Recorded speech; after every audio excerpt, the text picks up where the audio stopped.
Right guys, welcome back to the channel. So I'm making a build today for Countdown, basically a foam build. It's really helpful in Countdown, especially heroic and challenging. It's for the mainly for the hunters at the start and the end, because you can just stick everything to the floor for ages and everybody kills them, because 99% of people will run striker build in Countdown and you can just shred through enemies. Let me know if you want the striker build that I use or the support builds that I use in Countdown. Let me know in the comments and I'll make a video for you. But I just want to make this video because when I see certain people with foam builds in Countdown, they're running it the wrong way. They're running it with all hazard protection, which takes away like the amount of time they'll stick to the floor enemies, because more status effect attributes you have on your gear, the longer they will be stuck on the floor or blinded or whichever skills you're using. And it's painful to actually see these builds that I'll show you on the screen now. Right guys, this is the type of foam build you don't want to run, okay? Right, I'm not going to show the guy's name. I'll show you the proper way to run a foam build in Countdown, because it hurts my soul when I see people running the build like this, right? So you've got Eclipse, you've got 4-piece Eclipse, and they run hazard protection on the attribute. It's painful seeing this. It's the same with all the other pieces. He does have disrupt resistance, which you want for your mods, right? That's all I'll say that you want. He's got electric piece, you want that. And actually the backpack, I wouldn't run the carrier. I'll show you the proper foam build to run in Countdown, which will give you way more stats effects. It will make the hunters to get stuck to the ground way longer. Okay, so I'll show you it now, the proper foam build. So yeah guys, that's not how you want to run that build. I will show you how to run a proper foam build. So right, so you want 4-piece Eclipse, obviously. So I'll show you the Eclipse. So Eclipse, you get 15% status effects, skill haste and 30% hazard protection, which is a nice thing. Indirect transmission, your stats effects now spread on kill to all enemies within 10 meters and refresh 50% of the duration. Skill tier, and put status effects on every single piece of gear that you have. Okay, I'll tell you why in a minute. So knee pads are the same, status effects, and then you've got gloves, status effects again, and you want to run the chest piece with the Eclipse, because what you get is transmission 10 meters to 15 meters, so basically it just lasts longer and it spreads more. And all 3 mods on your gear, you want disrupt resistance. That's done 30% disrupt resistance. This is mainly for the hunters because they EMP everybody's skills, and it's kind of annoying because you can't use your skills if you like a DPS build or something. This will stop this, so basically when everybody else gets disrupted, you can stick them all to the floor, because you can still use your skills, because you'll be 99.9% disrupt resistance, or 100 if you have all 3 mods that at 10%. So yeah, I'll just stats effects again and skill tier. And then the backpack, a lot of people are running perfect creep and death. You shouldn't, because you're losing 10% stats effects. Okay, I just run golem because you do get 10% stats effects. You could run electric. It's completely up to you. I use this one because you just get a blue core when you farm for it default, so you're a bit more survivability. I have 10% hazard protection and I have 10% stats effects, so keep in mind I've still got stats effects, but I have one attribute with hazard protection, okay? And disrupt resistance mod, and obviously you want creep and death. When you apply stats effect, it also is applied to all enemies within 8 meters of your target. Reason you don't want to run, I believe it's Habsburg, is because it gives you headshot damage, which you don't have damage. You're literally, the purpose of you in the game is just sticking enemies to the floor and putting stats effects on them. Okay, so I would not run Habsburg Guard, the perfect creep and death. It's pointless because you already get spread with Eclipse when somebody kills them. So this is going to be the hardest piece to get of the actual build, which is Yaahl gear. You can only get this from the Dark Zone, or you can buy it from vendors and dismantle loads of pieces of it, and then you can craft pieces of this. But the reason you want this is because you get 10% hazard protection, like on the one piece. I've rolled it to a skill tier. Default it's a blue. Way you could do it is farm it in the Dark Zone. It won't be that hard. and you could swap the backpack to electric. It'll be the same thing. You'll have a blue on your mask instead of your backpack, and you can have a skill tier on the backpack with electric. This is up to you how you run this, but I'm lucky I actually got this mask. It will be hard to get, so I have a skill tier. So now I'm at 5 skill tiers and I have 1 blue.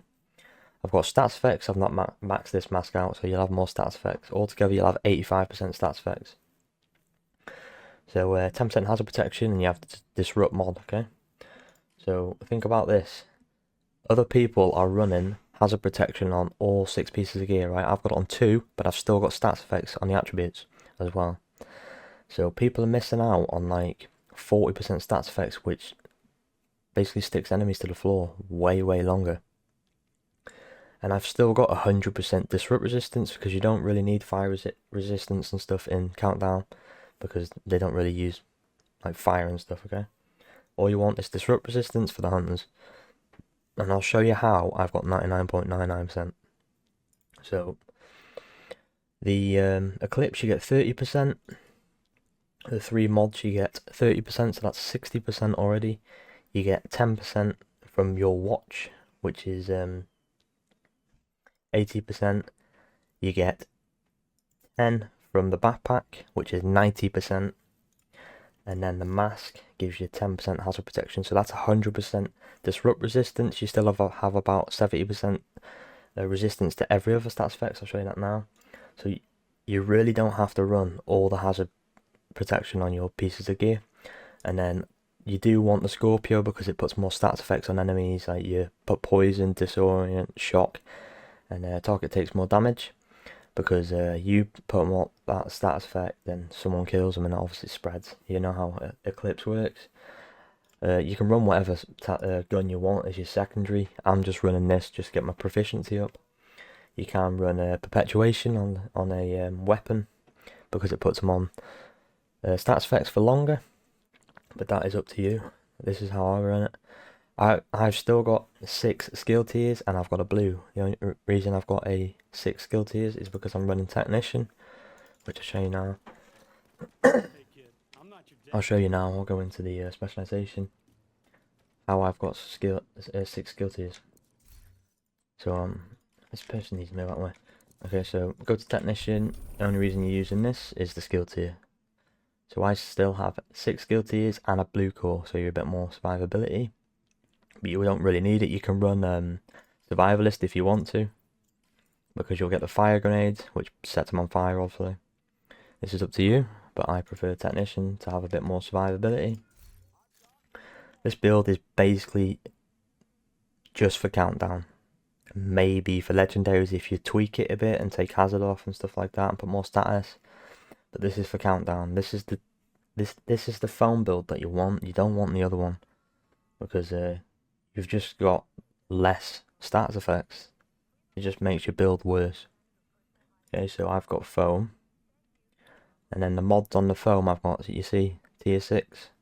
I've got the mods is in snare duration, that sticks them to the floor more and longer, and then you've got 1+ ammo. And then the other skill, I use the blind firefly, because it just blinds all the enemies and it spreads when people kill them. Blind effect you want as the mod, and you want skill haste. The only problem with this build is your skill haste. That is the only problem, that your skills take a bit long to combat. I'll play gameplay in the background for you after this talk, and you'll see how good it is. You've just got to time your foams and stuff at the right time.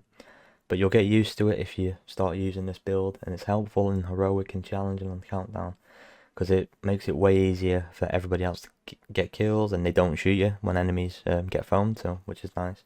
Especially when you blind them, they don't shoot either, so it'll make it super quick to kill hunters. I'll play gameplay with killing hunters and stuff in the background. This is the foam build you want, guys, okay? Just let me know in the comments if you think I'm right. You don't want the other foam build, you want this one. But yeah, I made this build video because it does kind of annoy me that people run that foam build. I'm assuming other YouTubers have bloody put that build out there, thinking it's the best one. It's not. This is the best version you can get of the foam build for Countdown. Thanks for watching, guys, and happy hunting.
that helo. We've got hunters incoming.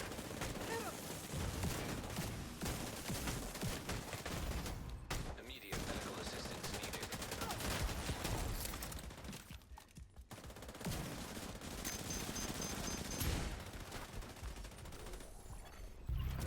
Striker drone detected.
Another agent has been promoted to group leader.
Hostile neutralized.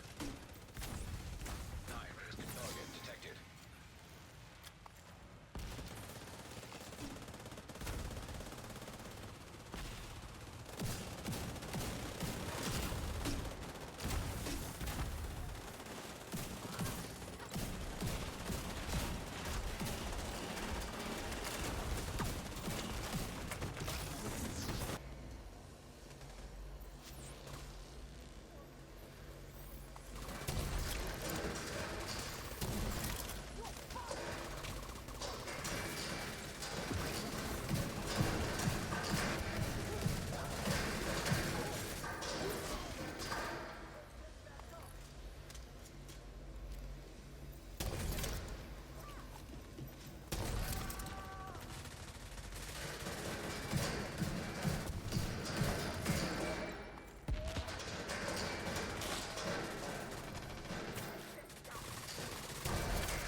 Target detected.